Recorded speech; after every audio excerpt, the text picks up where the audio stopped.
friends, we have some new vocabulary for our brand new text called Let's Dance Around the World.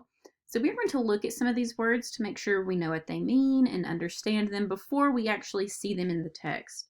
So the first word we have here is rhythmic. Rhythmic. And I want you to pay close attention. I see lots of drums and a marching band in this picture, and I know rhythmic, I kind of hear that root word rhythm. So let's see rhythmic. If something is rhythmic, it has a pattern of sounds, movements, or beats that repeat. So for example, the rhythmic pattern of the drum helps the band stay in step as they marched in the parade. So there, the band is playing and they are being rhythmic with their sounds. It's repeating, has a good rhythm. So our next word is distinctive. Distinctive. And I'm noticing all of these umbrellas are black except for this one. And I hear the root word distinct. So let's see. Distinctive is an adjective. And if something is distinctive, it stands out in a way that makes it different or unusual. So to go along with that picture, the umbrella was distinctive because of its bright yellow color. It stands out from all of the other umbrellas.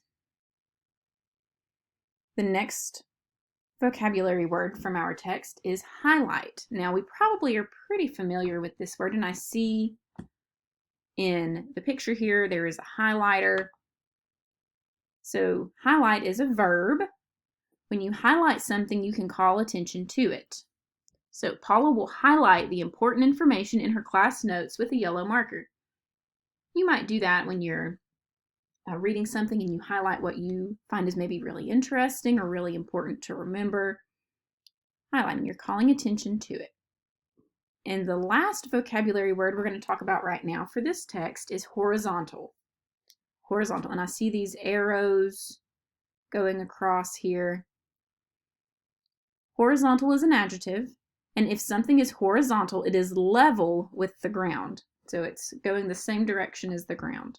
The arrow was pointing in a horizontal direction. So it's kind of like flat is horizontal. So these are all going to be words that you're going to see in Let's Dance Around the World. Now, before we start reading that text, our focus for this reading of it and the parts that we are going to look at together, we're going to be thinking about how to monitor and clarify as we are reading.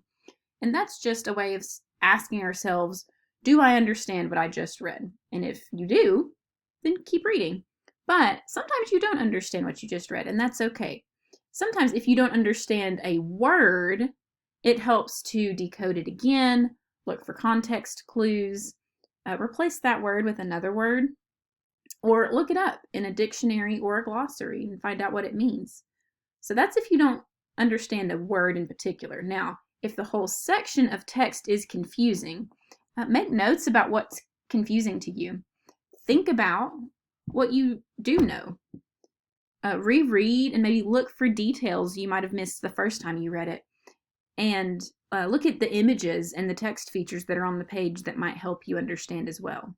This could maybe look like highlighting some key words, looking at the headings and some other text features, kind of break it down into smaller pieces that are a little easier to understand, or using the clues and the images to help you as well.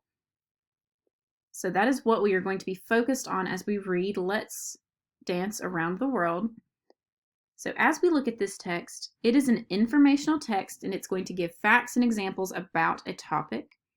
Authors of informational texts may organize their ideas by central ideas supported by key details.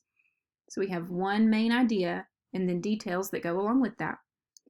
Informational texts include text features such as bold print, captions, keywords, and italics. And that goes back to what we were just talking about with monitor and clarify. Sometimes these text features will help you understand better what you're reading. The bold print words you know are going to be important. Captions give you additional information.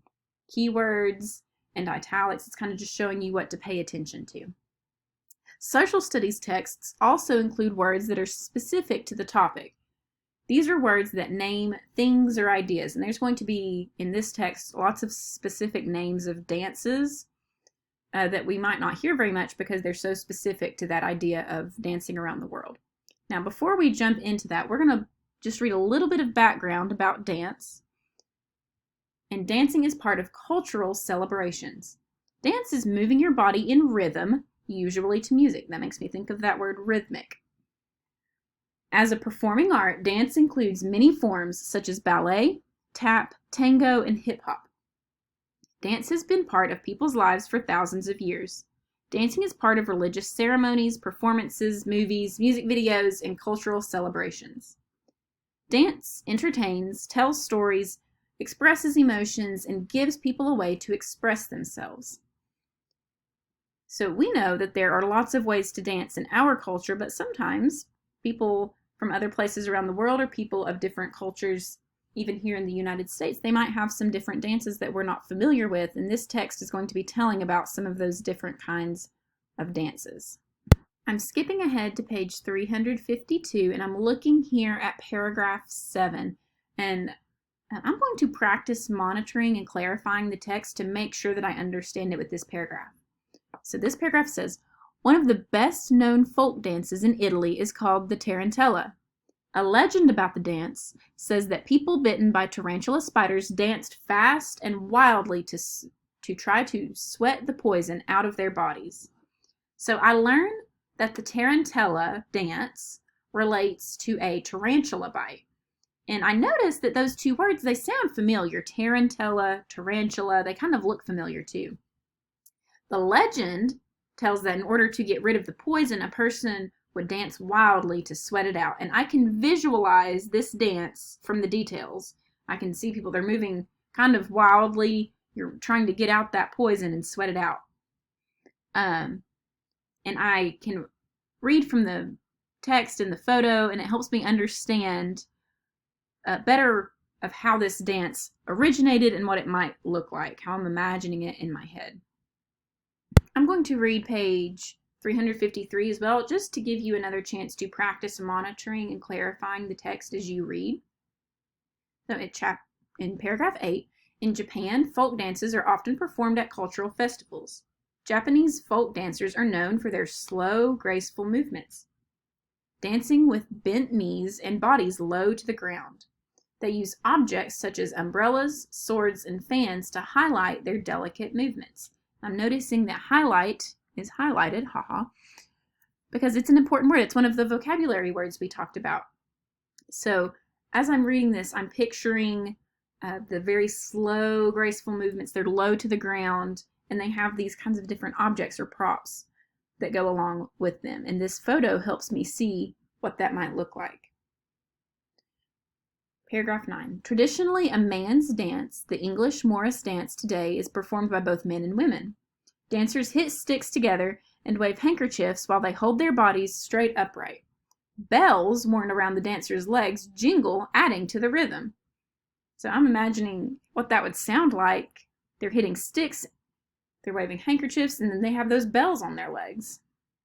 The last paragraph on this page, paragraph 10. In Mexico, there are many popular folk dances. The dance called Los Viejitos, which means the little old men, is meant to help people stay young and active as they get older. Dancers wear masks and hold canes to make themselves look like old men. They start off slowly, then speed up, dancing with lots of energy. So I see this label here is telling me that that is that dance, Los Viejitos, and I see the mask that they're talking about. And I'm imagining they're starting off slow and then they kind of get quicker and quicker, staying young. So think about those things that you notice in the pictures, the labels, those little details, and how you can visualize it to monitor and clarify as you're reading this text.